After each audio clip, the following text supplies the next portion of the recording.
Hello students, question given है in figure line segment DF.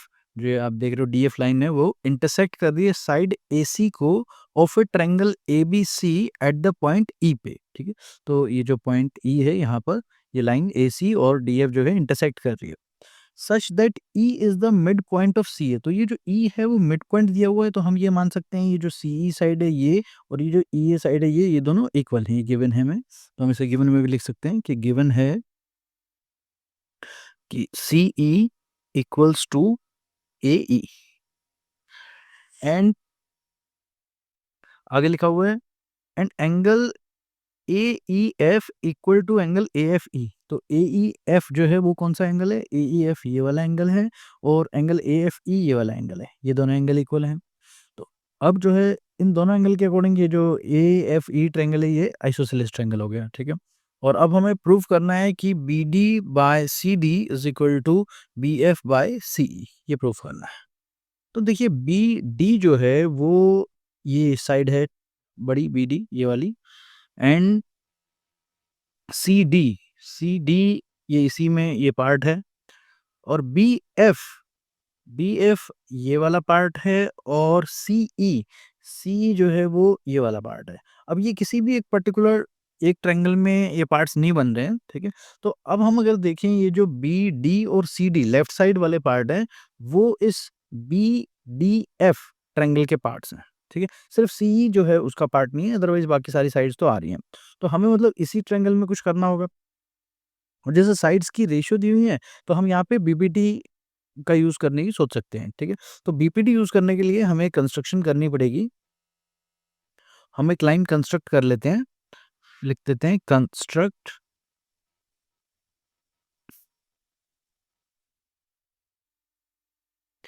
सी जी, सी से एक जी लाइन बना लेंगे that should be parallel to D F. तो ये जो डी एफ लाइन गिवन है हमें ये वाली लाइन इसके पैरेलल एक लाइन बनानी है हमें सी से। तो सी से ये सी जी ये इस तरह की यहाँ पे लाइन हो जाएगी। ठीक है, ये हो गई सी जी लाइन। नाउ अब हम इस ट्रायंगल में बी डी एफ जो ये ट्रायंगल है इसमें बीबीटी थ्योरम लगाते हैं। तो देखिए हम लिख लेते हैं पहले in triangle B D F. इस ट्रायंगल में हमें गिवन क्या है जो अभी हमने कंस्ट्रक्शन से लिखा कि C G is parallel to D F. तो by BPT basic proportionality theorem जो होती है क्लास 10th में उसके अकॉर्डिंग हम लिख सकते हैं कि ये बी सी यानी कि ये वाली साइड बी सी अपॉन में ये नीचे वाली side C D is equal to B G upon में जी एफ। ये बेसिक प्रोपोर्शनलिटी थ्योरम होती है अगर इनकी बीच की लाइनें जो हैं इसे पैरेलल दी हुई हैं तो हम लिख सकते हैं B C by C D equals to B G by G F. और अब हमें जो क्वेश्चन गिवन है क्वेश्चन में बी डी जो प्रूव करना है हमें वो B D by C D लाना है, जबकि हमारे पास जो है B C upon C D आया है। तो ये जो बी सी आया है इसको बी डी में कन्वर्ट करने के लिए यानी कि ये जो बी सी हाफ साइड है इसको कंप्लीट साइड बी डी में कन्वर्ट करने के लिए हम क्या करेंगे, दोनों साइड जो हमें अभी क्वेश्चन गिवन है उसमें दोनों साइड हम 1 ऐड करा लेते हैं। ठीक है, तो 1 ऐड कराएंगे +1 लेफ्ट में और राइट में। तो अब हम इसका जब एलसीएम लेंगे तो देखिए एलसीएम लेने से ये इधर आ जाएगा सी डी, इधर B C plus C D equal to इधर एलसीएम लेंगे जी एफ और ये B G plus G F. अब देखिए डायग्राम में B C plus C D, ये देखिए बी सी और सी डी मिलाकर क्या बन रहा है बी डी। तो इसकी जगह हम जो है ऊपर वाले की जगह बी डी लिख देते हैं अपॉन में C D as it is और इक्वल टू में बी जी और जी एफ। ये देखिए दूसरी साइड बी जी और जी एफ मिलाकर बी एफ बन रहे हैं। ठीक है, तो इसकी जगह हम बी एफ लिख देते हैं अपॉन में जी एफ। अब देखिए लेफ्ट साइड तो आ गई हमारे पास, जो हमें B D upon C D लाना था। ऊपर बी डी है, नीचे सी डी है, इक्वल टू में बी एफ जो है ये भी हमें सेम यही लाना था, लेकिन अपोन में हमें अब यहाँ पर सी ई चाहिए है, लेकिन जो हमारे पास आंसर में आ रहा है वो आ रहा है जी एफ। तो अगर हम ये इसमें डायग्राम में देखिए, अगर हम जी एफ कौन सा पार्ट है, ये वाला पार्ट जी एफ, इस पार्ट को इक्वल टू सी ई, इस सी पार्ट के इक्वल कर दें तो हमारा क्वेश्चन जो है सॉल्व हो जाएगा। ठीक है, तो अब इन दोनों को इक्वल देखिए किस तरह से कराएंगे। अब देखिए इन ट्रायंगल, अगर हम अलग से लें, यहाँ कर लेते हैं साइड में, इन ट्रायंगल ए सी जी, ये जो छोटी ट्रायंगल है ए सी जी, इस ट्रायंगल में भी ये जो एफ ई साइड है ये सी जी के पैरेलल है, क्योंकि देखिए हमने जो कंस्ट्रक्शन की थी सी जी डी एफ के पैरेलल है, तो ये जो डी एफ है उसी का पार्ट है ई एफ, तो ई एफ भी जो है वो पैरेलल होगा सी जी के।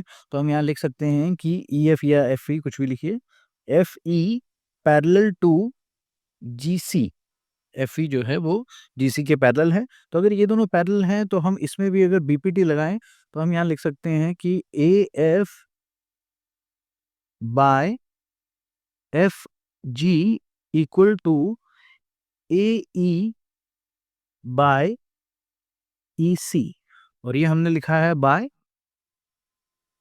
B P T. ठीक है, अब देखिए हमें जो है, जो मेन टारगेट था वो था सी ई को जी एफ के इक्वल लाना। तो यहाँ पे सी ई कहाँ है, सी ई ये रहा ई सी, और जी एफ ये रहा एफ जी में। ठीक है, इन दोनों को इक्वल लाना है, यानी कि ऊपर वाले पार्ट्स अगर इक्वेट हो जाएं तो हम उनको कट करके ये नीचे वाले पार्ट्स को इक्वल ला सकते हैं। ठीक है, अब देखिए ए एफ और ए एफ जो है वो कौन सी साइड है, ए एफ ये वाली साइड है, ये वाली, और ए ई जो है वो ये वाली साइड है, और इन दोनों को इक्वल कराने के लिए हमें क्वेश्चन में गिवन था ये वाला पार्ट कि angle A E F equal to angle A F E, तो हम इसका यूज करेंगे और इसके यूज से हम बोलेंगे कि ए एफ जो है वो ए ई के इक्वल है। तो लिखिए नेक्स्ट लाइन कि A F equal to A ई, और उसके रीजन में लिख देंगे कि क्योंकि हमें गिवन है कि angle A E F equal to angle A F E, और अब ये इस इक्वेशन में पुट कराएंगे तो ये हो जाएगा A F by F G F, और इक्वल टू में ए जो है वो अभी हमने ए एफ प्रूव कराया, और अपॉन में इसी को भी सी ई लिख लेते हैं, तो क्वेश्चन में हमें सी ई लाना है। नाउ ये ए एफ से ए एफ कट जाएगा, यहाँ पे 1 आ गया।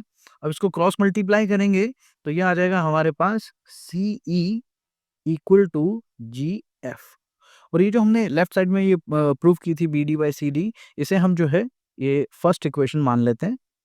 ठीक है, नाउ ये जो हमने निकाला है इसे पुट कराते हैं इक्वेशन नंबर 1 में यहाँ पर। ठीक, तो ये हो जाएगा B D by C D equal to B F by G F की जगह पे आ जाएगा सी ई, और यही हमें प्रूफ करना था। ठीक है, thank you so much for watching.